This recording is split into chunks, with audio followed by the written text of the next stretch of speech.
அல்லேலூயா. பாருங்க, இன்னைக்கு பார்க்க போற செய்தியுடைய தலைப்பே கொஞ்சம் வித்தியாசமானதா இருக்கும். இருந்தாலும் நம்ம வாழ்க்கையில தான் அப்ளை ஆகும். எத்தனை பேர் விசுவாசிக்கிறீங்க? உங்க விசுவாசம் தான் அது இருக்கு. தலைப்பு பார்த்துங்க, நோட் பண்ணீங்க. கர்த்தரை சார்ந்து கொள்ளுகிறோமா, மனிதரை சார்ந்து கொள்ளுகிறோமா? என்ன தலைப்பு? Do we depend on God? Do we depend on man? புரியுதா? கர்த்தரை நம்ம எதை டிபெண்ட் பண்ணி இருக்கிறோம் இன்னைக்கு, அதனுடைய பலன்கள் என்ன, மனிதரை சார்ந்து கொண்டால் வருகிற விளைவுகள் என்ன என்பதுதான் நம்ம இன்னைக்கு பார்க்கணும். அல்லேலூயா. ஏன்னா இன்னைக்கு எல்லாருமே நான் கர்த்தரை சார்ந்து கொள்ளணும். எத்தனை பேர் சொல்லுங்க பார்க்கலாம்?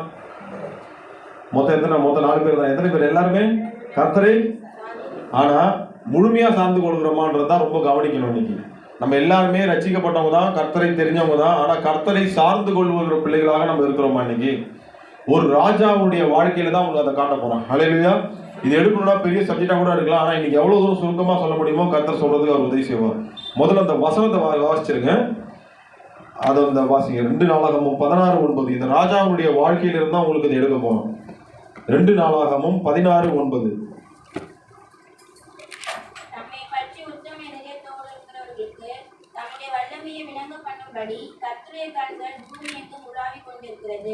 கர்த்தருடைய கண்கள் பூமியெங்கும் உலாவிக் கொண்டிருக்கிறது. வாசிங்க. இந்த விஷயத்தில் பதி இல்லாதவராய் இருந்தீர், ஆகையால் இது முதற்கொண்டு உமக்கு யுத்தங்கள் நேரிடும் என்றான். பாருங்க, இந்த நிகழ்வு பாத்தீங்கன்னா சொல்லிடுறேன். இவர் ஆசா ராஜா. யாரு இந்த ராஜா? ஆசா ராஜா. இந்த இந்த இந்த தலைப்புக்கும் இந்த செய்திக்கும் என்ன கனெக்டிவிட்டின்றத போல நீங்க புரிஞ்சுங்க. மதி இல்லாதவரா இருந்து நீங்க போடப்படுது தெரியுமா? எதனால ஒரு மதி இல்லாம போனாரு? ஆரம்பத்தில் எவ்வளவு மதியோட கூட அவர் இருந்தாருன்றதை உங்களுக்கு காட்டுற பாருங்க. அந்த அறிவு இருந்ததுக்கான காரணம், அவர் முதலில் கர்த்தரை சார்ந்த ஒரு ராஜாவாக காணப்பட்டார். பின்பு அவர் எப்படி மாறினாரு? மனிதரை சார்ந்து கொள்கிறவா மாறி போயிட்டாரு. இதுதான் ஷார்ட்டா சொல்லணும். இதுதான் கர்த்தரை சார்ந்து கொள்ளும் போது அவர் எப்படிப்பட்ட ஆசீர்வாதத்தை பெற்றார்ன்றதை இன்னைக்கு காட்ட போறேன். இன்னைக்கு நம்ம அதை பெற்றுக் கொண்டிருக்கிறோமா? அது கவனிக்கப்பட வேண்டிய ஒரு விஷயம். ஓகேவா? மனிதரை சார்ந்து கொள்ளும் போது எப்படி அதை இழக்கிறாருன்றதை உங்களுக்கு காட்ட போறோம். அவ்வளவுதாங்க. புரியுதா? இப்போ உள்ள போறேன். அதுக்கு முன்னாடி எத்தனை பேர் நீங்க உங்க மனசை தெளிவா வச்சுக்கிறீங்க? எல்லாம் தெளிவா இருக்கா மனசு? இந்த தலைப்பு சொல்றப்பவே நம்ம மைண்ட் என்னடா இது பட்டிமன்ற தலைப்பு மாதிரி இருக்கு நீங்க பாக்குறீங்களா? கர்த்தரை சார்ந்து கொள்கிறோமா, மனுஷரை சார்ந்து கொள்கிறோமா? தலைப்பு பார்த்தா பட்டிமன்ற தலைப்பு மாதிரி தான் இருக்குல்ல? கரெக்டா? ஆனா பாருங்க, இந்த தலைப்பு நீங்க என்ன தலைப்பா வேணா நீங்க எடுத்து, ஆனா உங்க மண்டை தலைப்புள்ள இந்த தலைப்பு ஏறணும். எத்தனை பேர் விசுவாசிங்க? என்னது? இப்போ 2 நாளாகவும் 16:9. நீங்க அதை எப்படி பாருங்களோ தெரியாது. உங்க தலைக்கு மேல என்ன ஏறணும்? தலைக்குள்ள. இப்போ ரோஜா பூ தரையில இருந்தா அதுக்கு அர்த்தம் இருக்குமா? எங்க இருக்கணும்? அது தலையில இருக்கணும்.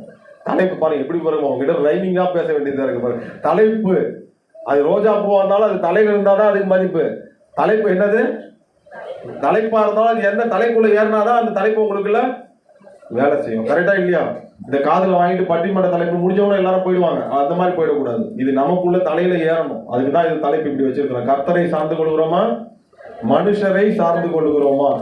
அதுதான் இன்னைக்கு இந்த ஆசா ராஜாவை பத்தி காட்ட போறோம். இது நம்ம கவனத்தை எப்படி வைக்கணும்? இன்னைக்கு எல்லாரும் எப்படி இருக்கிறீங்கன்றதை நான் டெஸ்ட் பண்ண போறேன். எத்தனை பேர் பாதி தூக்கத்தோட இருக்கிறோமா? இன்னைக்கு யாராவது ஞாயிற்றுக்கிழமை இன்னைக்கு நம்ம காலையில ஓய்வு நாள்ன்றதுனால தூக்கத்தோட யாராவது எத்தனை பேர் கை தூங்க? இல்ல யாரும் பாருங்க. ரொம்ப மோசம். பிசாசு தந்திரம் பண்ணுவாங்க. சில பேர் கண்ணை முழிச்சுக்கிட்டே தூங்க வைப்பான். எத்தனை பேர் கண்ணை முழிச்சுட்டே தூங்க? எத்தனை பேர் இன்னைக்கு? அதுதான் அவங்களுக்கு தான் ஒரு விருது கொடுக்கணும்ல. கண்ணை முழிச்சுட்டே தூங்குறவங்க தான் இன்னைக்கு பெரிய ரெக்கார்டு. கரெக்டா இல்லையா? கண்ணை முழிச்சுட்டு தூங்குறதுக்கு பிசாசு ட்ரை பண்ணுவான். ஜாக்கிரதை. சில பேர் தூங்காம இருக்கிறதுக்கு ட்ரை பண்ணி 25 தடவை கொட்டாய் விடுவாங்க. நிறைய பேர் கண்ட்ரோல் பண்ண முடியாம அந்த மாதிரி இருக்கிறவங்களும் இருக்கிறாங்க. ஆனா கட்டுப்படுத்துறான்னு பேர்ல அப்படின்னு இருக்க வேணாம். நல்லா ஜபத்தோட கவனிச்சாலே போதும். அல்லேலூயா. சில பேர் என்ன பண்ணுவான்? பிசாசு வேற எங்கேயோ கவனத்தை சேதறக்க வைப்பான். அதாவது இங்கதான் இருப்பாங்க, ஆனா அவங்க எல்லாத்துக்கும் மண்டைய நாட்டுவான். ஆனா அவங்க எங்கேயோ இருப்பான். எங்க இருக்கும் சிந்தனை? டிக்கெட் வாங்காம திருச்சிக்கு எங்கேயோ போயிடுவாங்க. அந்த மாதிரி யாரும் இருக்கீங்களா? எங்கேயாவது டிக்கெட் வாங்காம வித்தவுட்ல ட்ரெயின்ல போறவங்க யாராவது எத்தனை பேர் கைத்துங்க? அம்மா ஊருக்கு போறான், பாட்டி ஊருக்கு போறான். எந்த ஊரை எங்க இருக்கிறோம்? இங்க போ சபைக்குள்ள இருக்க. இங்க இருக்கிறேன்னு காட்டுறதுக்கே இங்க ஒரு செய்தி வேணும் போது. எல்லாம் எங்க இருக்கிறோம்? சபைக்குள்ள யாருக்கு முன்னாடி? கர்த்தருடைய சமூகத்துக்கு முன்னாடி உட்கார்ந்து கொண்டு இருக்கிறோம். அதனால நம்ம கவனத்தை எல்லாத்தையும் கொண்டு வரணுமா? லேடிஸா தான் அவங்க பக்கத்துல ஒரு மைக்ல ஒரு குரல் வரும். ஒரு புடவை 2 வாங்கினா 2 புடவை போறோம் அப்படின்னு சொன்னா கூட கவனம் போகுமா? போகாது. அப்போ லேடிஸ்க்கு தங்க நகை விலை கம்மியாயிடுச்சுங்கன்னு பக்கத்தில் கத்திட்டே போனாலும் அவங்க கவனம் எங்கே இருக்கணும்? நான் யாருடைய இந்த இதில் ரோட்டில் கத்திட்டு போவாங்க பாரு, நீ காலையில் தான் நானும் கண்ணமாண்டி வரப்போ அந்த ரெக்கார்டு போட்டு இடியாப்பம் விற்றுட்டு வந்தாங்க. அந்த மாதிரி அவனால் தொண்டை தண்ணி விற்று கூட அவனுக்கு விற்க மாட்டேங்குது. அப்படி வர அந்த மாதிரி உங்கள் பக்கத்தில் வந்து ஸ்பீக்கர் வச்சு ஒலிச்சா கூட நீங்கள் யாருடைய வார்த்தையை கேட்குறேன் கேட்பீங்களா? அப்போ தான் இந்த செய்தி நமக்குள்ள புரிய செய்தி. ஓகே, கொஞ்சம் சவுண்ட் கம்மியாக இருக்க. ஓகே, கேட்குதா உங்களுக்கு? ஓகேவா? அப்போ வந்து நம்ம கவனத்தை எப்படி வைக்கணும்?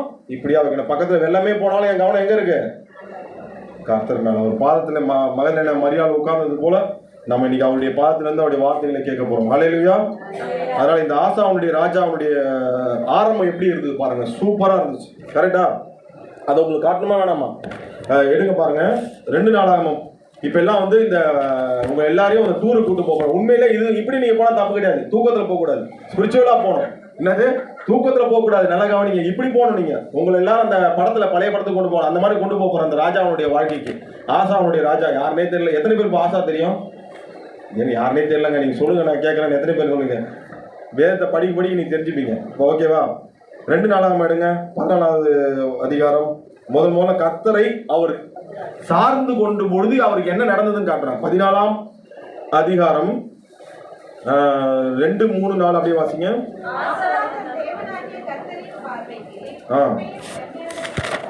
ஓகே.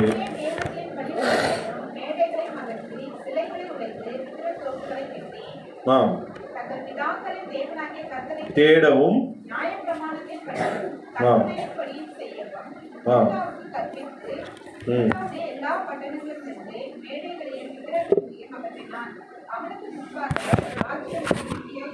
ஆமென். ஹல்லேலூயா. நீ 1ஆம் வசனத்துல பார்க்கும்போது 10 வருஷம் அமெரிக்கா இருந்தது, அமைதியா இருந்துச்சு, ஒரு தேசம் இலைப்பாறுதலா இருந்துச்சு. இப்போ ஃபர்ஸ்ட் நல்லா நோட் பண்ணீங்க, கர்த்தரை அந்த மனிதன் அந்த ராஜா எப்படி தேடுறாரு, எப்படி அவர் சார்ந்து கொள்கிறார்னா, ஃபர்ஸ்ட் விளக்க வேண்டியவைகளை விளக்கி கர்த்தரை சார்ந்து கொள்கிறார். ஹல்லேலூயா. அதுதான் மிக முக்கியமா கவனிக்க வேண்டியது. கர்த்தரை நான் சார்ந்து கொள்கிறேன்னா நீங்க விளக்க வேண்டியவைகளை விளக்காம கர்த்தரை ஃபர்ஸ்ட் நீங்க விளக்க வேண்டியவைகளை விலக்கி விட்டு உங்களை சுற்றி இருக்கிற எல்லா காரியங்களும் கர்த்தருக்கு விரோதமான காரியங்களை விலக்கி விட்டு கர்த்தரை தேடும் பொழுது கர்த்தர் உங்களுக்கு முதல் ஆசீர்வாதமா என்ன கொடுக்குறாரு தெரியுமா? இளைப்பாறுதல். சொல்லுங்க பார்க்கலாம். இன்னைக்கு வந்து எத்தனை பேர் இளைப்பாறுதல் தான் வந்திருக்கீங்க? பாட்டெல்லாம் பாடணும் சூப்பரா. இளைப்பாறுதல். அந்த இளைப்பாறுதல் கர்த்தரை சார்ந்து கொள்ளும் பொழுதுதான் கிடைக்கும். ஹல்லேலூயா. பாத்தீங்களா? அது தெரியாது, எனக்கு கூட தெரியாது. நம்ம பேசி வச்சுட்டோம். அம்மே இல்ல நான் பேசுறது கூட கிடையாது போல. ஆனா பாரு, தெய்வம் நமக்கு மறுபடியும் உறுதிப்படுத்துறாரு. அப்ப இந்த சபையாரை கர்த்தர் நேசிக்கிற கரங்களை தெரிஞ்சு பயன்படுத்தலாமா? அப்போ இங்க யாரெல்லாம் இளைப்பாறுதல் இல்லாம வந்திருக்கிறீங்களா, ஏதோ ஒரு கவலைகளோட இங்க வந்து உட்கார்ந்துருக்கிறீங்களா, ஃபர்ஸ்ட் உங்களுக்கு சொல்றாரு ஆண்டவர். மத்தேயு 11:28 படி சொல்றாரு, வருத்தப்பட்டு பாரம் சுமக்கிறவர்களே நீங்க எல்லாரும் என்னிடத்தில் வா, நான் உங்களுக்கு. ஆனா அதுக்கு முன்னாடி நீங்க செய்ய வேண்டியது விளக்க வேண்டியவைகளை. நீ என்ன சார்ந்து கொண்டு என்னோட கூட என்ன நோக்கி நீங்க வரணும்னா விளக்க வேண்டியவைகளை. இந்த ராஜா எவ்வளவு பெரிய நல்ல ராஜாவா ஆரம்பத்துல காணப்பட்டார் பாருங்க. விளக்க வேண்டியவர்களை விளக்கிட்டு கர்த்தரை தேடினதுனால அவருக்கு என்ன கிடைச்சது? அந்த தேசம், இவரால அந்த தேசமே 10 வருஷம் அமெரிக்கா அமைதியா இருந்துச்சு பாருங்க. கர்த்தர் ஒரு ஆறுதல், இளைப்பாறுதல் கொடுத்தாருன்னா அதுல நிறைவு இருக்கும். எத்தனை பேர் நம்புறீங்க? சில காலம் பிசாசு விட்டு பிரியும் பொழுது அந்த சில காலம் முழுமையான அமைதியும் சந்தோஷத்தையும் நீங்க அனுபவிப்பீங்க. இந்த உலகத்துல முழுமையா உபத்திரவங்களை ஒரே நிறுத்த முடியாது. சில காலம் உபத்திரவங்கள் இல்லாத போல இருக்கும். அந்த நாட்கள் கர்த்தர் அமைதி தருகிற நாட்கள். எத்தனை பேர் விசுவாசிக்கிறீங்க? நீங்க கர்த்தரோட கூட இருந்தாதான் அந்த ஆசீர்வாதத்தை பெற்றுக் கொள்வீங்க. இயேசு கிறிஸ்துவை விட்டு பிசாசு சோதனைக்காரன் விட்டு பிரியும்போது சில காலம் அவரை விட்டு அந்த நாட்கள் முழுவதும், அதாவது என்னன்னா கர்த்தர் அந்த ஒரு முழுமையான ஒரு மன அமைதி சந்தோஷம் அந்த தேசத்துக்கும். இந்த தேசத்துக்கு 10 வருஷம் அமெரிக்கா இருந்ததுல எல்லாமே சந்தோஷம். என்னென்ன இருந்தது? வியாதி கிடையாது. இளைப்பாறுதல் நீங்க நோட் பண்ணீங்க. வியாதி, எதிரினுடைய தாக்குதல், இதெல்லாம் எதுவுமே அந்த தேசத்துக்கு. அதான் நீங்க படிச்சீங்கன்னா தெரியும், போரே இல்லை. அப்புறம் அந்த தேசத்துல நீங்க வாசிச்சீங்கன்னா விரோதமான யுத்தம் இல்லாத இருந்த 6ஆம் வசனத்துல வாசிங்கன்னா, கர்த்தர் அவனுக்கு இளைப்பாறுதலை கட்டளையிட்டதினால். இது நீங்க ஸ்பிரிச்சுவலா எடுத்துங்க. ஆவிக்குரிய யுத்தம், பிசாசு உங்களை நோக்கி உங்களை மனசை பலவீனப்படுத்துற காரியங்கள்லாம் எதுவுமே உங்களுக்கு என்ன பண்ண முடியாது. கர்த்தர் இளைப்பாறுதல் தந்தாருன்னா நீ அவரை சார்ந்து இப்படி விளக்க வேண்டியவர்களை விளக்கி விட்டு அவரை தேடினீங்கன்னா முதல்ல என்ன கொடுப்பார் ஆண்டவர்? அந்த இளைப்பாறுதல்ல பூரண அமைதி இருக்கும். செம்ம சூப்பரா. எத்தனை பேர் இந்த இளைப்பாறுதலை பெறதுக்கு ரெடியா இருக்கிறீங்க? இப்போ முதல்ல செய்ய வேண்டியது விளக்க வேண்டியவைகளை விளக்கணும். கர்த்தர் வேணான்னு சொல்ற காரியங்களை விளக்கணும். முதல்ல இளைப்பாறுதல்னாலே மனுஷனுக்கு என்னன்றது நீங்க சரியாவே புரிஞ்சிக்க முடியல. இந்த காலத்துல இளைப்பாறுதல்லாம் மொபைலை வச்சுட்டு இருக்காங்க. அது ஒரு இளைப்பாறுதல் போயிட்டு இருக்கு. இனி மனுஷனுக்கு இளைப்பாறுதல்ன்றது காட்ட வேண்டியதா இருக்குது. பிரிக்க வேண்டியதா இருக்கு. ஒரு குழந்தைக்கு வந்து அந்த நேரத்தில் அலாம இருக்கிறதுக்கு ஒரு சொப்பு சாமான் கொடுப்பாங்க. அது என்னதுங்க? அது என்னங்க இப்படி சுத்தி விடுவாங்க, என்னது கிளுகிழப்பு கொடுப்பாங்க.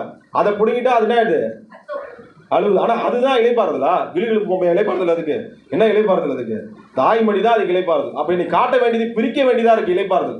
உலக ஜனங்களுக்கு உலகம் ஒரு கிளுகிழப்பு மாதிரி பிசாசு கொடுத்துருவான். அந்த சின்ன சின்ன விஷயங்கள்லாம் கொடுத்தா அதெல்லாம் என்ன மொபைல் நீ கையில கொடுத்துருவான். கிளுகிழப்பு பொம்மைக்கு பதிலாக மொபைல் வந்துச்சு. இன்னைக்கு எல்லாம் என்ன பண்றான்? மொபைலை வச்சு எல்லாரும் அதை தான் வச்சு நோண்டிட்டு இருக்காங்க. இப்ப அதுக்கு என்ன பண்ணும்? என்னையும் சேர்த்தா அது அந்த நேரத்தில் வருகிறது. அப்ப என்ன அந்த நேரத்தில் என்ன பண்ணுது?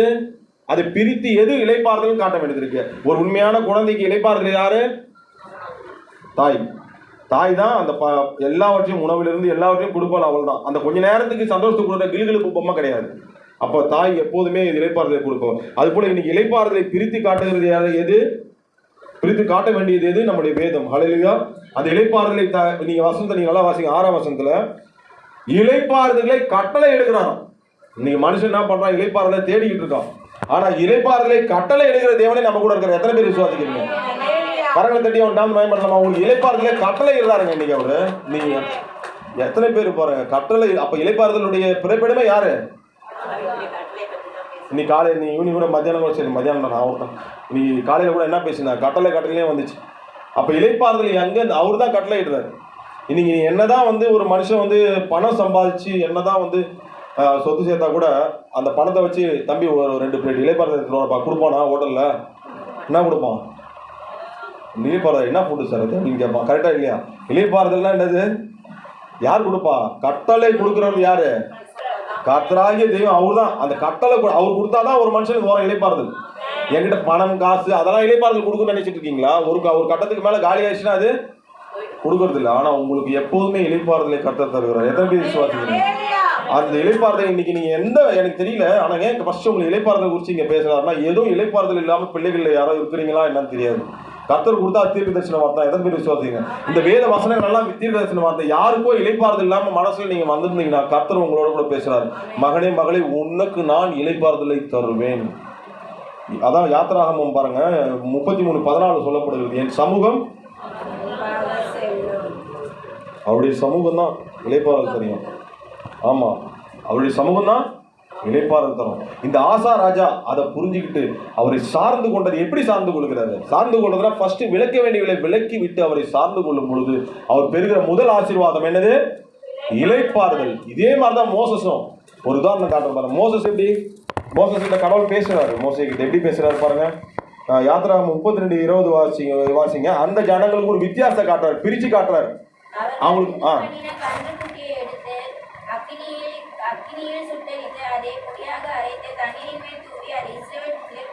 ஆசா பண்ணதான் இந்த மோசே பண்றாரு. என்ன பண்றாரு? அந்த பொன் கன்றுக்குட்டிகளை தொழுது கொண்டு நீங்க 32ஆம் வசனத்துல நீங்க ஆரம்ப வசனத்துல நீங்க வாசினா யாரை மயக்கி வச்சிருந்தாங்க? ஆரோனை கூட மயக்கி வச்சிருந்தாங்க ஜனங்க. ஆனா யார் இதுல யார் சார்ந்து கொண்டா? யாரை சார்ந்து கொண்டாரு? மோசே ஜனங்களை சார்ந்து கொண்டாரா?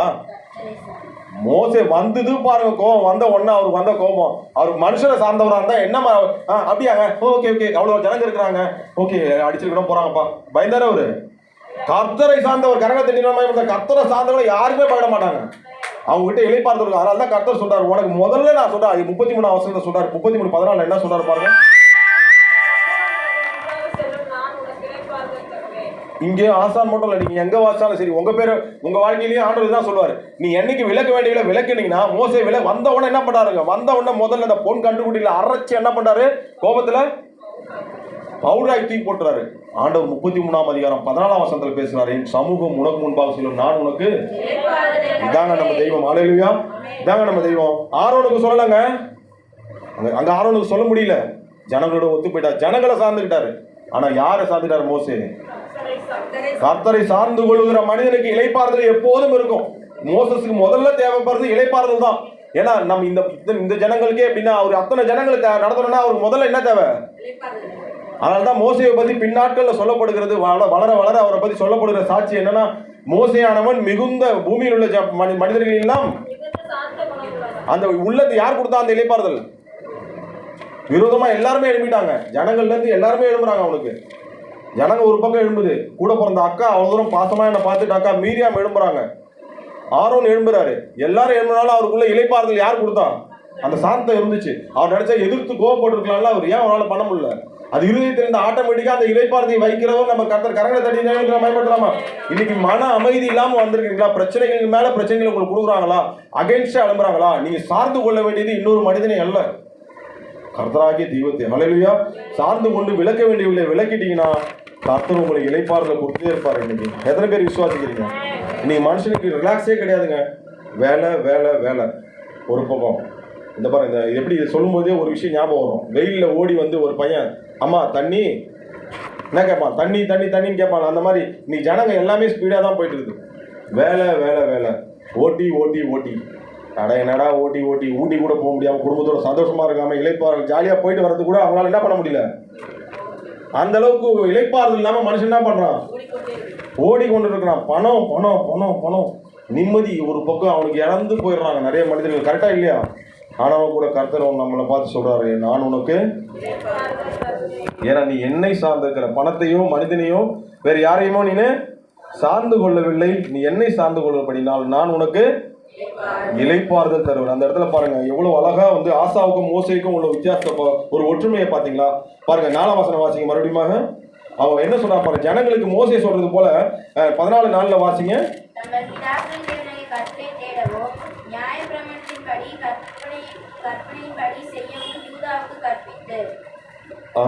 மோசஸ் சொல்றப்ப என்ன பண்றாரு அவரு? ஜனங்களுக்கு என்ன சொல்றாரு? கர்த்தரை தேடவும், முதல்ல கர்த்தரை சார்ந்து கூட அவளை விட்டுட்டு வேற ஏன் போயிடாத, விக்கிரகங்கள் எல்லாத்தையும் உடைச்சு போட்டுட்டு என்ன சொல்றாரு? நியாய பிரமாணத்தின்படியும் கற்பனையின்படியும் செய்யவும் யூதாவுக்கு கற்பித்து. நீங்க கர்த்தரை சார்ந்து கொள்கிறவங்க தாங்க மட்டுமே இருக்க மாட்டாங்க, தன்னை சுற்றி இருக்கிறவங்களே அப்படி மாற்றுவாங்க. எத்தனை பேர் விசுவாசிக்கிறீங்க? சுற்றி இருக்கிறவங்க ஆட்டோமேட்டிக்கா மாறுறதுக்கு கர்த்தர் உதவி பண்ணுவாருங்க. அதனால நீங்க பாருங்க, அதனால தான் பாருங்க கர்த்தரை சார்ந்தவங்க எல்லாருமே, ஒரு எக்ஸாம்பிள்ஸ் மட்டும் சொல்றேன், நேரம் இல்லாதனால எக்ஸாம்பிள் சொல்றேன், எல்லாருமே தெரிஞ்சதுதான். கர்த்தரை சார்ந்தவங்க இருக்கிற இருப்பிடத்துல இருந்து எல்லாமே அவங்களுக்கு இளைப்பாறுதல் இருக்கும். எத்தனை பேர் விசுவாசிக்கிறீங்க? பாருங்க, தானியேல் சிங்க கபில இருந்தாரு, இளைப்பாறுதல் இருந்துச்சு. ஹல்லேலூயா. எத்தனை பேர் இருக்கீங்க? அவ்வளவு பேர் சிங்கம் பக்கத்துல இருக்கு, ஆனா அவர் இளைப்பாறுதலா இருந்தார். ஆனா இளைப்பாறு பஞ்சு மேத்தையில படுத்துட்டு இருக்கிறார் இருந்தாலு யார்? அவரு ராஜா. அவருக்கு இளைப்பாறுதல் யாரை சார்ந்துக்கிட்டாரு? அவரு அவர் பணங்காசு இல்லையா? ராஜாவுக்கு பணங்காசு இல்ல, அவ்வளவு பணங்காசு இல்லை, அவ்வளவு உள்ளுக்குள்ள அவர் மனிதரை சார்ந்து கொண்டவன். இவர் யாரை சார்ந்து? பாபிலோன் வந்தாலும் யாரை சார்ந்துட்டாரு? 3 வேளை கர்த்தரையே நோக்கி தொழுபவன், படைத்த தெய்வமாகிய கர்த்தரையே நோக்கி தொழுபவன், கர்த்தரை தவிர வேறு ஒரு தெய்வம் இல்லை என்பதிலே உறுதியா இருக்கிறவர் தானியேல். நெருப்பு தழல், அந்த நெருப்பு இதுல வந்து இளைப்பாறுதல். யாராவது நெருப்பு தழல பக்கத்துல போனாலே எனக்கு இளைப்பாறுதலா இருக்கு அப்படின்னு யாராவது சொல்லுவாங்களா? யாராவது சொல்லுவாங்களாங்க? பக்கத்துல நாளைக்கு விறகு மூட்டிட்டு இருக்காங்க, பக்கத்துல போனா இளைப்பாறுதலா சொல்ல முடியுமா? கிட்ட கை வைக்க இளைப்பாறுதலா இருக்குப்பா, ஜாலியா இருக்கு அப்படின்னு சொல்லி யாராவது சொல்லுவாங்க? ஆனா அவர் எங்க இளைப்பாற நெருப்புக்கு மத்தியில 4வது ஒரு நபர் இருக்கிறார். யார்? Shadrach, Meshach, Abednego. ஆனா அங்க இளைப்பாறுதலா இருக்காங்க யாரு? அவரை போட்டவங்க நிம்மதியா இளைப்பாறுதல. யாரோ ஒருத்தர் தூக்கி போடுறான், அதுக்குள்ளவே என்ன ஆயிடுது? கீழே வரதுக்குள்ளே ஏற்றி போயிடுறான். அப்ப அங்க நெருப்புக்கு மத்தியிலும் உங்களால இளைப்பாறுதலா இருக்க முடியும். அப்ப உங்க பிரச்சனைகள்னா பெரிய விஷயமா ஆகுது. முன்னாடி அவங்க நினைச்ச மாதிரி நம்ம நெருப்பு மேல போடுறாங்க எல்லாரும் தூக்கி, அதுக்கு மேல உங்க சூழ்நிலைகள் யார் போட்டாலும் நீங்க கலங்காதீங்க. உங்க மத்தியில 4ஆவதா ஒருத்தர் இருக்கிறார். ஹல்லேலூயா. அந்த 3 பேர் இருந்தப்போ உங்க மத்தியில பக்கத்திலே ஒருத்தர் இருக்கிறார், ஜீசஸ். ஹல்லேலூயா. கரங்களை தட்டி நம்ம பண்ணலாமா? அவர் இருக்கிறப்போ உங்களுக்கு யாருமே ஒண்ணுமே, எந்த பிரச்சனைகளை குறிச்சும் கலங்காதீங்க. ஃபர்ஸ்ட் அவர் தருகிற, அவரை நீங்க சார்ந்து கொண்டீங்கன்னா ஃபர்ஸ்ட் தருகிறது இளைப்பாறுதல். ஹல்லேலூயா. ஆனா நீங்க பண்ண வேண்டியது ஒண்ணு மட்டும் நோட் பண்ணீங்க, விளக்க வேண்டியவைகளை விளக்கிடுங்க. கர்த்தருக்கு அது பிடிக்கவே பிடிக்காது. விளக்க வேண்டியவர்களை விளக்காம நீ என்கிட்ட இளைப்பாறுதல அவர்கிட்ட எதிர்பார்க்க முடியாது. அவர் உங்ககிட்ட கோடி காணிக்க அதெல்லாம் கேட்க இது பண்ணல. அவரை தவிர வேற யாரையும் நீங்க சார்ந்து கொண்டீங்கன்னா அந்த இளைப்பாறுதலை எனக்கு இருந்து கொண்டே வர வேண்டியதான அந்த எச்சரிப்பு கண்டிப்பா சொல்லிதான் ஆகும். நான் வந்து 150 அடி உயர விக்கிரகத்தை என் வாழ்க்கையில இருந்து நான் எடுத்துட்டேங்க. அவ்வளவு பெரிய விக்கிரகம் போல நான் கடவுளெல்லாம் மனசுல அப்படி, உலகத்துல நான் அப்படி வாழ்ந்தேன். உலகத்தை வாழ்றப்ப அந்த தெய்வத்தை இப்படின்னு வாழ்ந்தேன். எல்லாத்தையுமே நான் எல்லாத்தையும் நானு தூக்கி போட்டுட்டேன். ஆனா குட்டி குட்டி மூஞ்சூர் மாதிரி சின்ன சின்ன சின்ன சின்ன விக்கிரகங்கள் தான் என் வாழ்க்கையில இருக்கு. ஓகே, இதெல்லாம் வந்து கர்த்தர் கண்டுக்க மாட்டார் அப்படின்னு நான் விட்டுருவாரா? நாங்க 150 அடி விக்கிரகத்தை நீ உடைச்சி போட்டப்பா, அதனால உனக்கு கர்த்தர் நான் ஆசீர்வதிக்கவே அப்படியே சொல்லுவாரு. அது சின்னதா இருந்தாலும் அவருடைய பார்வைக்கு தெரியும். நீங்க அந்த வசனத்தை மறுபடியும் 2 வாசிங்க. தம்மை பற்றி உத்தமத்தோடு தன்னை வணங்குகிறவங்களுக்கு அவங்க என்ன பண்றாங்கன்றது கர்த்தர் அவருடைய கண்கள் கண்டு கொண்டிருக்கிறது. உத்தம இதயத்தோடு. அப்ப அந்த சின்ன சின்ன விக்கிரகங்கள் என்ன இன்னைக்கு நீ யோசிக்கணும். சின்ன சின்ன விக்கிரகங்கள் இன்னைக்கு கர்த்தர் வந்து அதெல்லாம் வந்து விளக்காம நம்ம வச்சுக்கிட்டு இருந்தோம்னா, சின்ன சின்ன விக்கிரகங்கள் நீங்க நினைக்கிற காரியங்கள் கர்த்தருக்கு கொடுக்க வேண்டிய கணத்தை அவைகள் கர்த்தர் வேணாம். அப்போ அதாவது சின்ன சின்ன வட்டி தானே கொடுத்தா என்னது அதெல்லாம் என்ன கர்த்தர். அப்போ நீங்க என்ன வைக்கிறீங்க?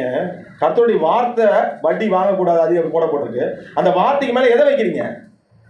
அப்ப எதை வைக்கிறோமா வைக்கிறேன். வார்த்தைக்கு மேல எது வச்சாலும் அது விற்கிறது தான். எத்தனை பேர் நம்புறீங்க?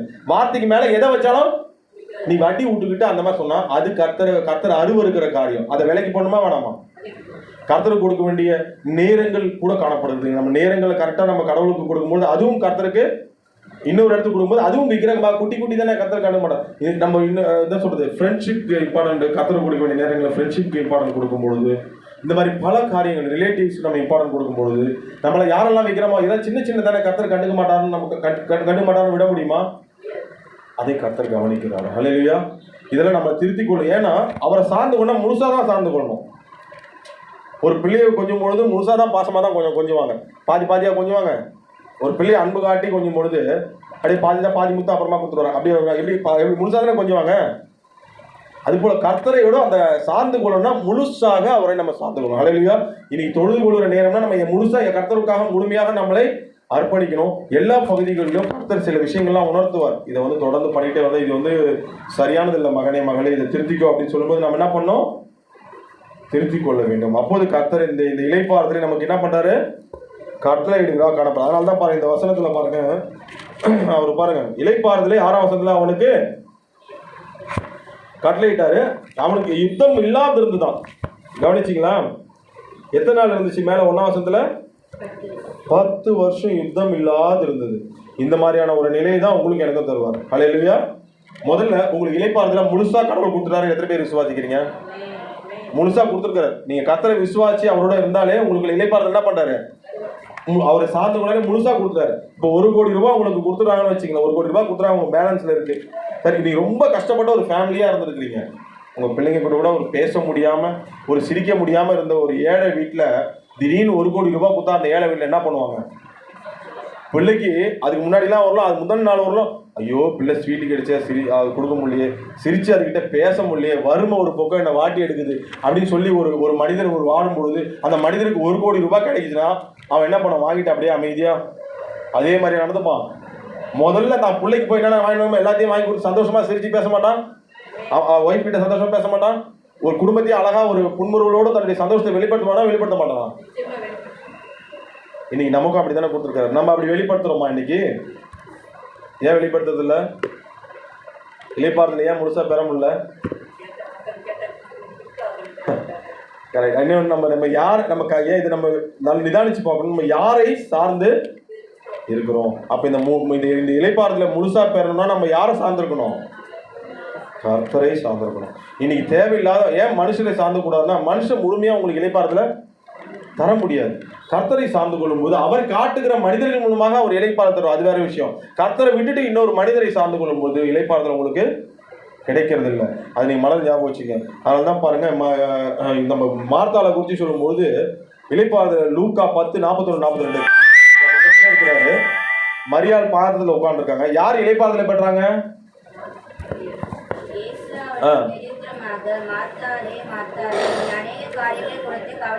அநேக காரியங்கள் என்னது? வாசிமா.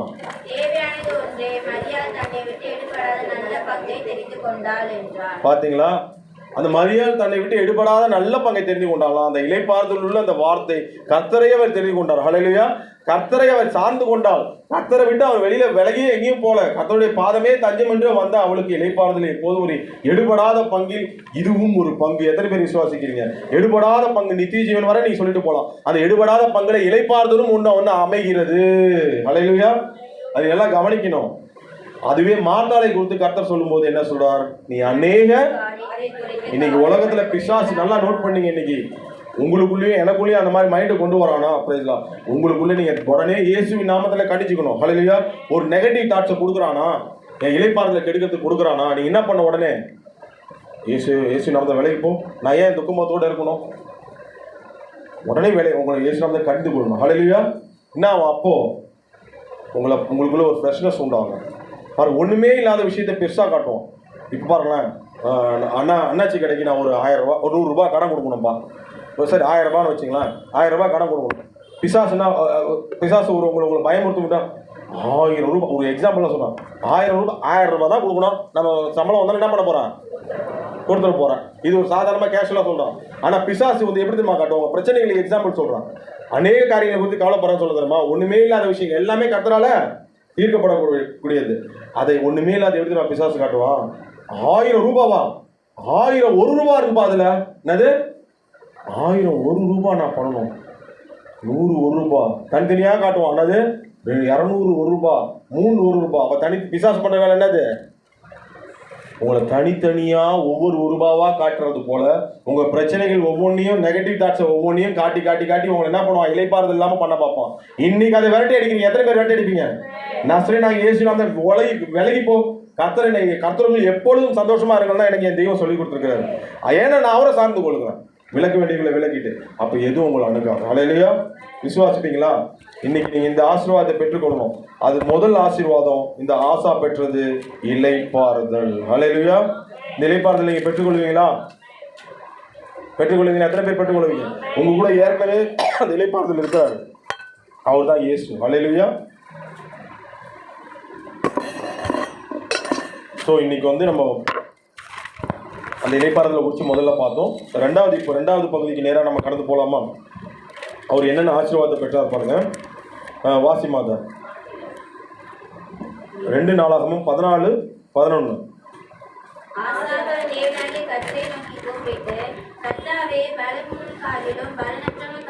உதவி செய்கிறது உமக்கு லேசான காரியம்.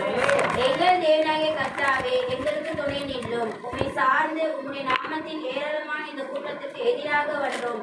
கர்த்தாவே, நீர் எங்கள் தேவன், மனுஷன் உம்மை மேற்கொள்ள விடாதேயும் என்றான். ஆமென். ஹல்லேலூயா. ஃபர்ஸ்ட் ஆசீர்வாதம், அவரை சார்ந்து கொண்டால் இலைப்பாறுதல் கிடைக்கும் சொன்னேன். சார்ந்து கொள்ளனா எப்படி சார்ந்து கொள்ளணும்? விளக்க வேண்டியவைகளை விளக்கிட்டு அவர் சார்ந்து தேடணும். இப்போ அடுத்து அவர் ஆசா எப்படி தன்னை கடவுளுக்கு விட்டு கொடுக்குறாரு பாருங்க. அவருக்கு வந்து இந்த இலைப்பாறுதல் நேரத்தில் ஒரு பலத்தை பெற்றார். நீங்கள் வாசிங்கன்னா அந்த பலத்தை அவர் நம்பலை. நல்லா கவனிங்க, அதை அவர் பலவீனமாக தான் பார்த்தார். இன்றைக்கி நான் எவ்வளோ பெரிய பலம் அடைந்தாலும், எவ்வளோ உயருக்கு போனாலும் அது என் பார்வைக்கு பலவீனமாக தான் இருக்கணும். நான் யாரை பலமாக பார்க்கணும் பாருங்கள். இவர் இந்த இலைப்பாறுதல் நாட்களில் அவங்க வந்து சும்மா உட்காந்து சீட் ஆடிக்கிட்டு உட்காந்து வீட்டில் உட்காரல.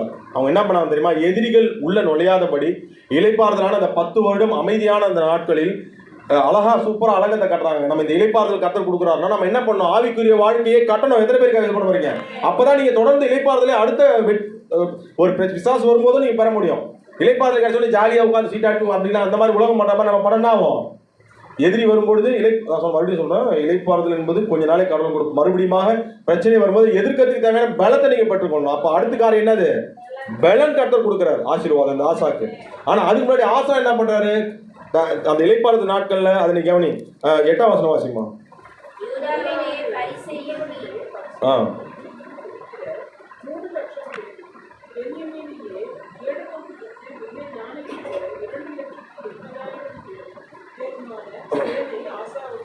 இவ்வளோ பெரிய படம் ஆசாவுக்கு இருக்குது தான். ஆனால் அதுக்கு முன்னாடி அவங்க என்ன ப்ரிப்பேரோட அந்த படையை ரெடி பண்ணியிருக்காரு பாருங்க. இது எங்கே தெரியுமா இருக்குது? 6ஆம் வசனம் வாசிங்க.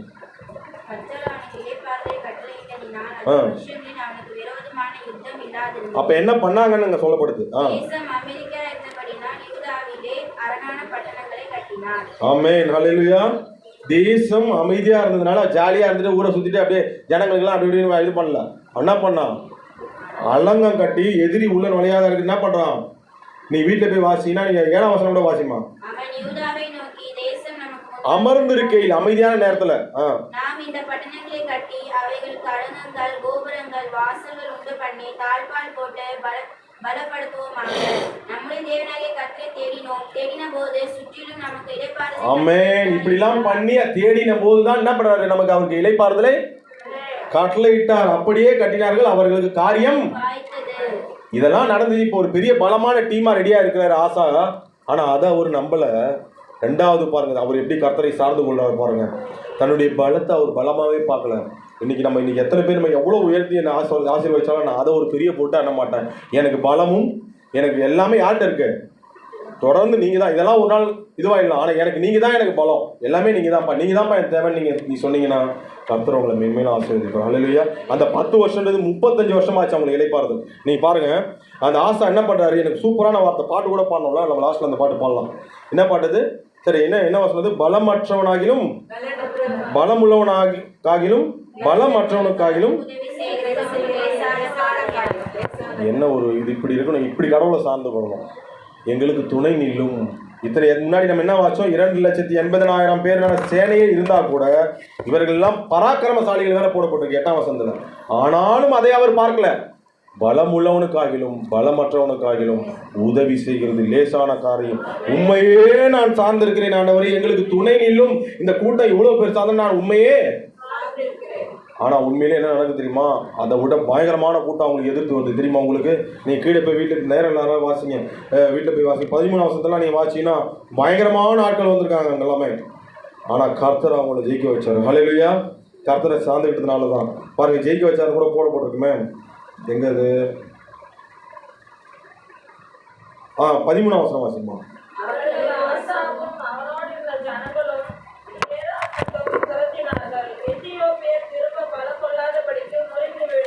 ஹல்லேலூயா. போதுமா?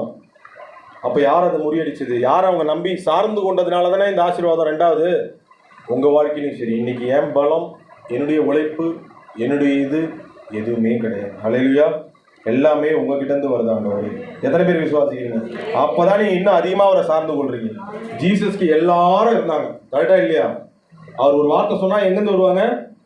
தூதர்கள் மேலேருந்து. அவர் ஒரு சரீரத்துல பலவீனப்படும் போது துன்ப கிண்ணம், இந்த ஒரு சரீரம் எனக்கு ஒரு இதுவா இருக்குதுப்பான்னு சொல்லி யாருக்கிட்ட போய் சார்ந்துக்கிட்டாரு? நான் ரொம்ப பலம் உள்ளவன் அப்படின்னு சொல்லி நின்னாராங்க. அவர் பலம் இருந்தா பண்ணிருக்கலாம்ல, ஏன் பண்ணல? தன் பிதாவை அவர் சார்ந்து கொண்டார். அல்லேலூயா. அவர்கிட்ட தான் எல்லாமே வருதுன்னு சொல்லி அவரை சார்ந்து கொண்டார். கர்த்தர் தம்முடைய தூதரை அனுப்பி என்ன பண்ணாரு? பலப்படுத்தினார். கரங்களை தட்டி தேவனை நம்ம பயன்படுத்தலாமா? இன்னைக்கு நீங்களும் அவரை நீங்க சார்ந்து கொள்ளணும். ரெண்டாவது சார்ந்து கொள்கிற விஷயம் பலத்துல. பவுல பத்தி வார்த்தை வருது. என்ன வருது? 2 Corinthians 12:9 வீட்டுல போய் வாசிங்க.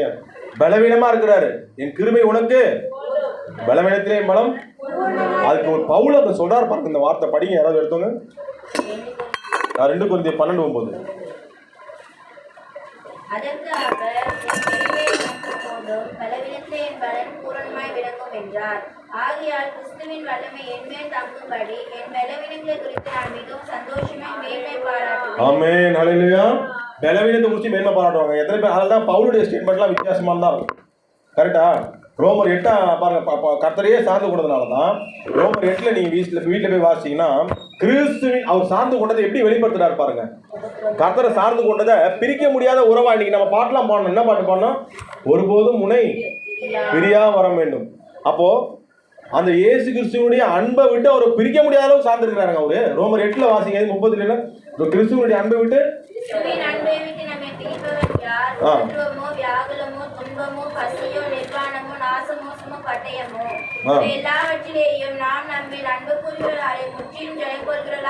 இது யார் அங்க மென்ஷன் பண்றாரு?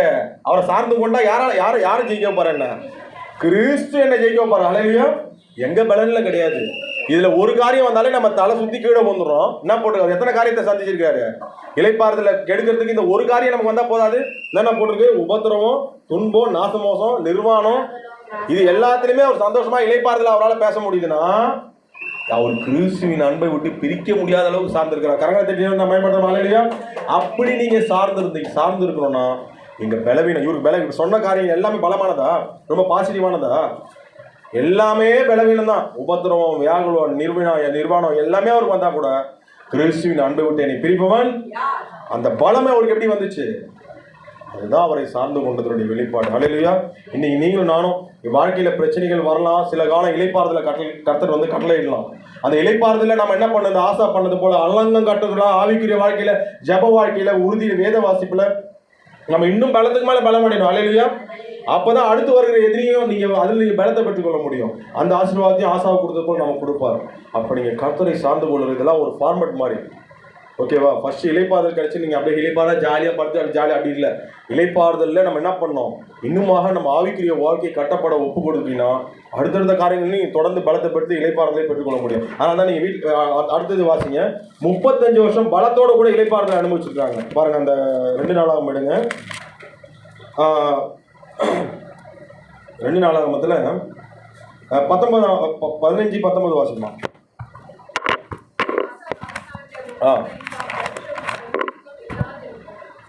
எத்தனை முதல்ல பார்க்குறப்போ 10 வருஷம் அமெரிக்கா இருந்தது. தொடர்ந்து கர்த்தரை அவன் சார்ந்து கொண்டு தேடினாரு. பலவீனத்திலையும் அப்படின்னாச்சு. எத்தனை கூடிச்சா இறங்கிச்சா? 35 வருஷம் அந்த ஊரில் தேசம் இவரும் சரி அவரும் ஜனங்களும் சரி இலைப்பாறுதலாக இருந்திருக்காங்க. யாருக்கெல்லாம் இலைப்பாறுதல் கூடணும்னு விரும்புகிறீங்க?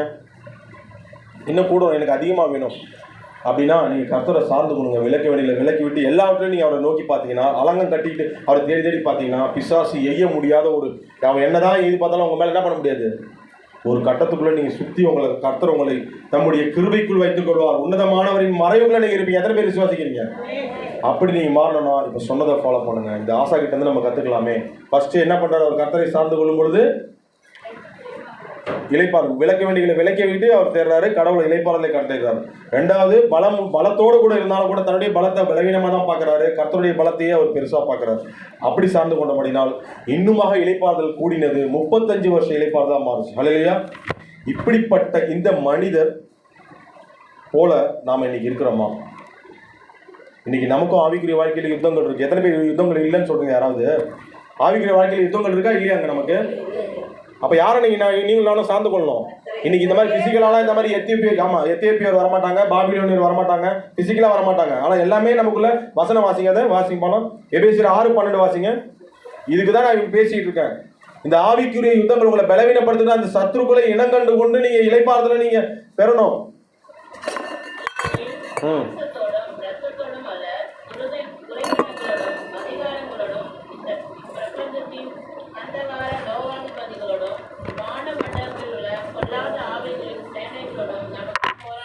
இப்போ இந்த ஆசா சந்திச்சார்ல பிசிக்கலாக போர், அந்த மாதிரி உங்களுக்கு ஸ்பிரிச்சுவலான போர் இருக்கு. அப்போ நீங்கள் இந்த மாதிரியான பலங்கள் எல்லாம் பெறணும்னா யாரை நீங்கள் சார்ந்து கொள்ளணும்? அதில் தான் போட்டிருக்கேன். எனக்கு ரொம்ப பிடிச்ச வார்த்தை தெரியுமா? தயவுசெய்து நீங்கள் ஒரு வீட்டில் வந்து ஒரு ஆணி அடிச்சு கூட ஓட்டிருக்கலாம், இறுதிக்கு ஆணி அடிச்சு ஓட்டிக்கலாம், ஓட்டிய பரவாயில்ல. எபேசியர் 6:10 எனக்கு ரொம்ப பிடிக்கும். எபேசியர் 6:10. பாதி மனுஷர்ல பாதி கர்த்தரா போட்டிருக்கு. கர்த்தரிலும் அவருடைய வல்லமையிலும் நீங்க பலப்படுங்க. ஏன்னா நீங்க தொடர்ந்து நீங்க வாசிங்கன்னா அந்த கர்த்தர் கொடுக்குற அந்த இலைப்பாறுதலோட கூடிய கொடுக்குற பலம் தான் அங்கே நீங்கள் போடப்பட்டிருக்கு. அவர் நீங்கள் சார்ந்து கொள்ளும்போது எபேசியர் 6, 11, 12, 13 வீட்டில் போய் வாசிங்க. சர்வாயுத வர்க்கம் நீங்கள் எதெல்லாம் நீங்கள் தரிச்சு கொள்ளணும்னு அங்கே போடப்பட்டிருக்கு. கரெக்டாக இல்லையா? இதெல்லாம் கர்த்தர் உங்களுக்கு கொடுப்பாரு. ஆசாவுக்கு வென்றது போல உங்கள் வாழ்க்கை இதெல்லாம் கொடுக்கும் பொழுது இவைகளை நீங்கள் அணிந்து கொண்டு வாழும் பொழுது இலைப்பாறுதல் எப்போதும் எத்தனை பேர் விசுவாசிக்கிறீங்க? நீங்கள் அப்படி இருந்தீங்கன்னா, ஆவிக்குரிய வாழ்க்கை கட்டப்பட்டு இருந்தீங்கன்னா, எத்தனை எதிரிகள் வந்தாலும் சரி, பிசிக்கலாக வந்தது போல் நீங்கள் ஸ்பிரிச்சுவல் வாழ்க்கையில் இந்த மாதிரி சர்வாயுத வர்க்கத்தை நீங்கள் தயவுசெய்து மறக்காதீங்க. வீட்டில் போய் படிப்பீங்களா? எபேசியர் 6, 11, 12, 13 இதெல்லாம் சர்வாயுத வர்க்கங்களை நீங்கள் தரித்து கொண்டு வாழும் பொழுது கண்டிப்பாக கர்த்தர் உங்களுக்கு எப்போதும் இலைப்பாறுதலையும் பலத்தையும் தருவார். ஹல்லேலூயா. அதுதான் சார்ந்து கொள்வதனால வருகிற ஆசீர்வாதங்கள். நீங்கள் இந்த தயவுசெய்து மறந்துடாதீங்க. இந்த ஆசா கிட்ட நம்ம இதெல்லாம் கற்றுக்கிட்டோம். அவர்கிட்ட கற்றுக்கக்கூடாத ஒரு காரியம் இருக்குது. நீங்கள் அதை பார்த்துட்டு முடிக்கலாம். மறுபடியும் 2 நாளாகும் 16:9 வாசிமா. இதெல்லாம் பண்ணிட்டு மனுஷன் எப்படி போயிட்டாருன்றது தான் முக்கியம்.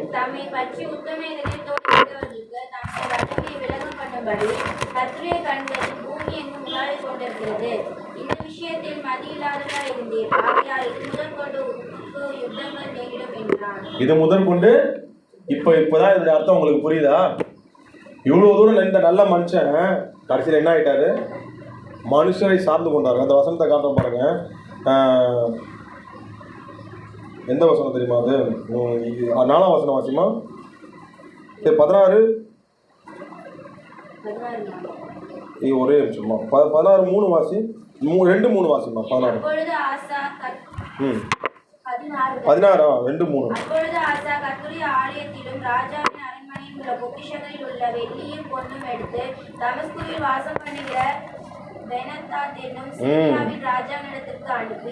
எனக்கும் உமக்கும் என் தகப்பனுக்கும் உம்முடைய தகப்பனுக்கும் உடன்படிக்கை உண்டே.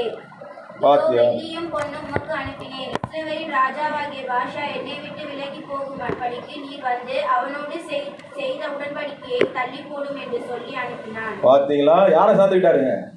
இதனாலதான் யாரை சார்ந்துக்கிட்டாரு? இன்னைக்கு வாழ்க்கையில கர்த்தர் கொடுத்து ஆசீர்வதிச்சு உயர்த்தி டாப் லெவலில் கொண்டு போயிட்டு 35 வருஷம் ஜாலியா இருந்தார் அந்த மனுஷன். பாருங்க, அந்த நேரம் கர்த்தருடைய அன்பை விட்டு என்ன ஆயிட்டாரு? அந்த பெருமை உள்ளுக்குள்ள, அந்த திமிரு உள்ளுக்குள்ள வந்து என்ன பண்ணிடுச்சு? யாரை சார்ந்துக்கிட்டாரு? அட கர்த்தர் அவ்வளோ செஞ்ச உன அவ்வளோ பெரிய உன்னுடைய பலத்தை விட பெரிய பலத்தை எத்தனை பேர்லாம் வந்தாங்க.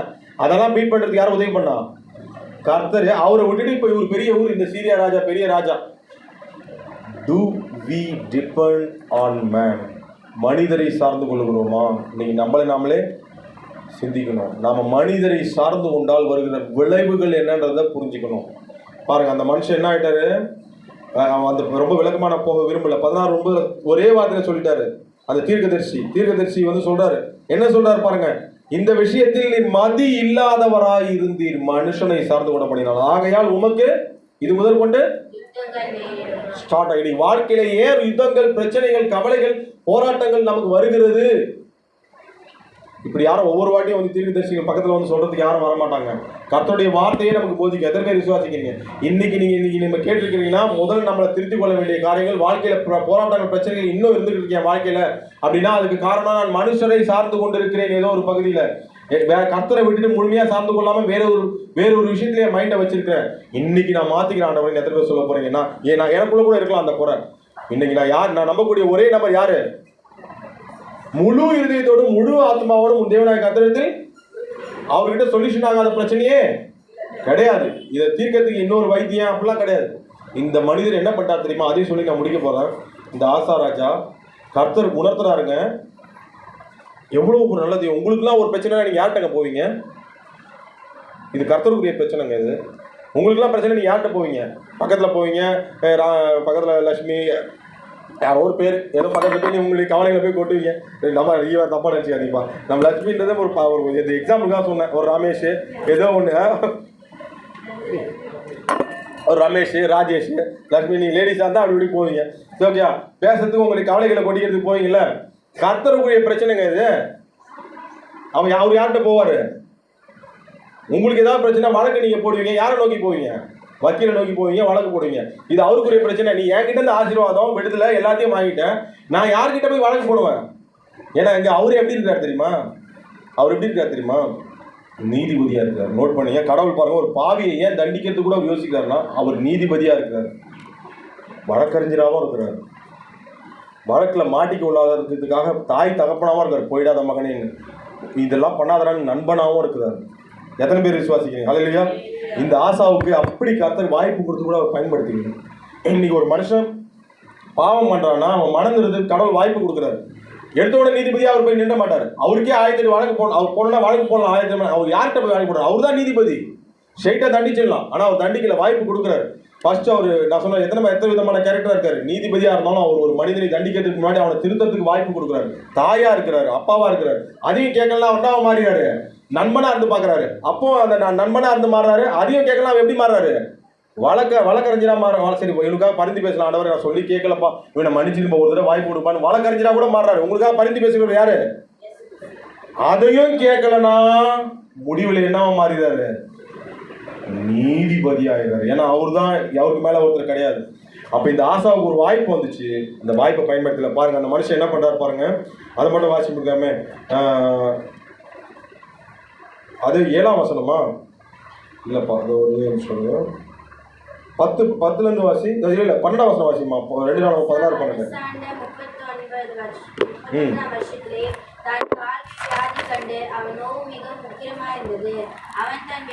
என்ன போடு? என்ன நோவு? தன் காலில் வியாதி வந்துருச்சு. என்னது? கர்த்தருடைய சொல் பேச்சு கேட்கலாம். என்னாச்சு? ஏன்? சமாதானத்துக்குரிய கால்கள் என்னமா இருக்கான்? முன்னாடி சமாதானத்துக்குரிய வார்த்தைகளை சொல்ற சுவிசேஷகனா தன்னுடைய ஜனங்களுக்கு நியாயப்பிரமாணத்தை போதித்த ஒரு சுவிசேஷன் போல யார் இருந்தா? ராஜாவா இருந்தாலும் ஒரு சுவிசேஷனா இருந்தா. அவருடைய கால்லாம் எப்படி இருந்துச்சு? காலு சூப்பரான. அத வசனம் இருக்குல்ல, எபேசியர் 6ல சமாதானத்தை சொல்லுகிற அந்த சுவிசேஷம் சொல்ற கால்கள் எப்படி இருக்கான்? நாமே அழகா இருக்குது அந்த கால். இந்த கால் எப்படி ஆயிடுச்சு? காலில் வியாதியை கொடுத்துறாரு கடவுள். என்ன கொடுத்துறாரு? அப்போ உணரல. இவர் ஸ்ட்ரைட்டா நீதி, ஏன்னா இவ்வளவு வாய்ப்பு கொடுத்து திருந்தாதனால நீதிபதியா கர்த்தர் இடத்துல ஒரு தண்டனை கொடுக்குறாரு. அப்போ வச்சு யார் நோக்கி கூப்பிடணும்? அந்த வைத்தியர் எந்த வைத்தியரை கூப்பிட்டுருக்காரு அவரு?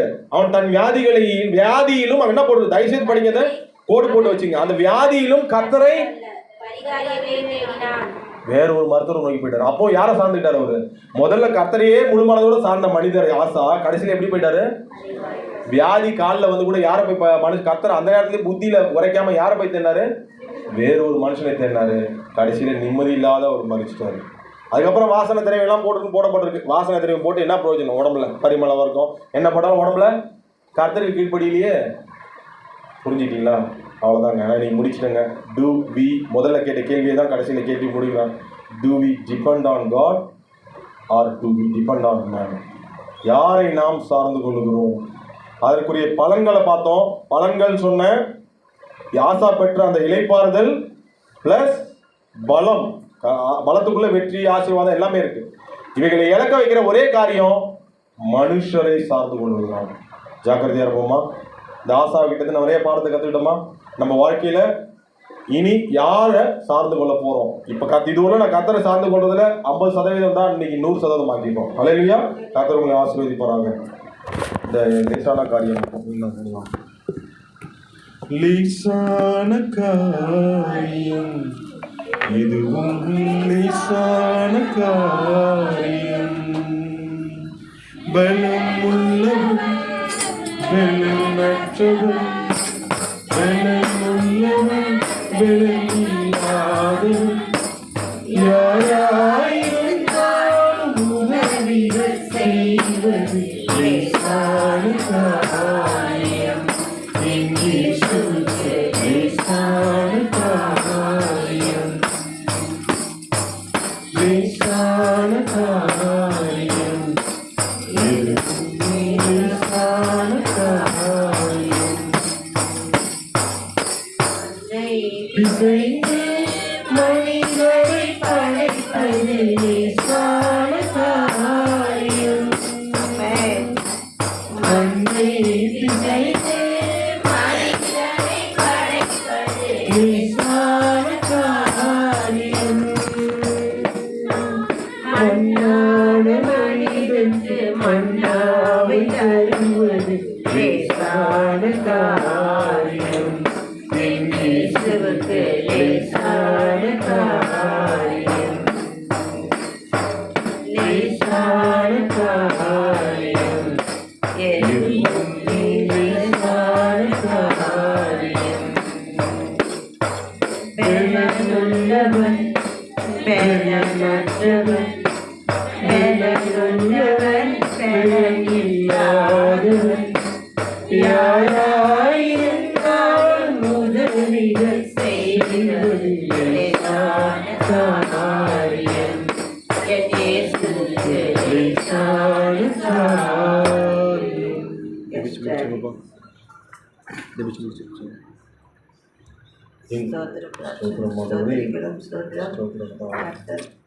சார்ந்து வாழும்போது தேவன் நம்மை ஆசீர்வதிக்கிறவராக இருக்கிறார். அதுக்கு லேசான காரியம். பலன் இல்லதான் குடும்பத்துல வருமானத்தை எல்லாவற்றுக்கும் அவரை சார்ந்து இருக்கும் போது வருமானம் வரும். கணவனுக்கு வேலை கிடைக்கும், பிள்ளைகளுக்கு நல்ல சுகம் கிடைக்கும். எல்லாவற்றிலும் ஒரே தீர்வு கர்த்தரை சார்ந்து இருக்கும்போது. கர்த்தரை சார்ந்து இருக்கும்போது கண்டிப்பாய் ஜெயம். அந்த வருடங்களை அதிகப்படுத்துகிற தேவன் நம்ம ஆயுசு நாட்கள் முடியும் வரை என் தேவன் அப்படியாக நம்ம அவரை சார்ந்து வாழும்போது ஜெயம். அவர் கட்டளை எடுக்கிற தேவனாய், இடைப்பாட்டிலே கட்டளை எடுக்கிற தேவனாய் கர்த்தரது நாளே நம்ம மத்தியிலே உலாவி வந்திருக்கிறார். ஆசீர்வாதத்தை எல்லாரும் பெற்றுக்கொள்ளும்படியாக என் தேவ கிருபை இந்த நாள்ல நம்ம மேல இருக்கிறபடியா கர்த்தரை ஸ்தோத்திரிப்போம். எங்களை அளவுக்கு அதிகமாய் நேசிப்பவரே, எங்கள் இயேசு ராஜா பரிசுத்த ஆவியானவரே, எங்களை அதிகமாய் நீ நேசிக்கிறீங்க ஆண்டவரே. எந்த காரியத்தை குறித்து கவலைகளோட பிள்ளைங்க வந்திருக்கிறாங்களோ இளைப்பாறுதலை நீ தருகிறீர் ஆண்டவரே. இன்னைக்கு எல்லா மகனே மகளே நீ தைரியமா போ, சந்தோஷமா இரு, இதை எதை குறிச்சு கவலைப்படாதுன்னு சொல்லி எங்களை ஆறுதல் படுத்துறீங்க ஆண்டவரே. நீ பயப்படாதே, நான் உன்னே இருக்கிறேன்னு சொல்லுறீங்க. என் சமூகம் உனக்கு முன்பாக செல்லும், நான் உனக்கு இளைப்பாறுதல் தருவேன்னு சொல்றீங்கப்பா. அது எங்களுக்கு போதும் ஆண்டவரே.